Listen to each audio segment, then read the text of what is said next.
What's the difference between a trap bar deadlift, a deadlift, an RDL, and a sumo squat lift? All right, trap bar deadlifts. That would actually be, to me, the easiest deadlift or form of deadlift that you could do. It requires the least amount of mobility because it's as similar to like a squat. But that is gonna target more into the quads.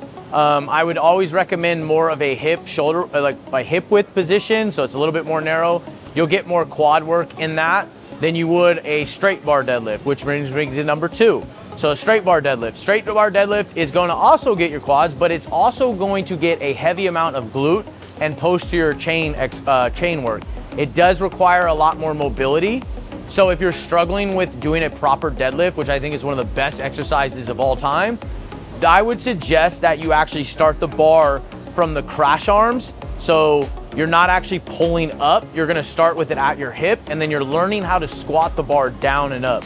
For any deadlift, doesn't matter which one, I would also recommend shoes off.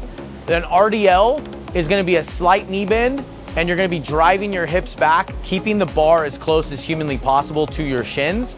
That is going to be way more posterior chain only. You're gonna take the quads out of that altogether.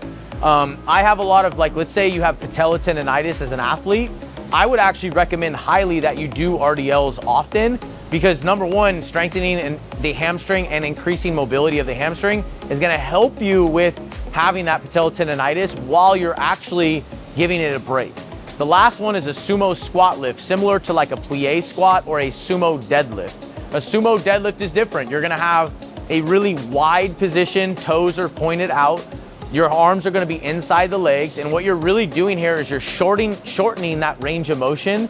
So typically, like, power lifters can lift more with the sumo deadlift stance than they can with the conventional regular because it requires less movement inherently, but you're gonna get more into the adductors, so that inner thigh muscle, your quads, especially the teardrop, and then that outer upper glute muscle as well, so the glute medius, you're gonna get into that muscle activation. So each one has its own role.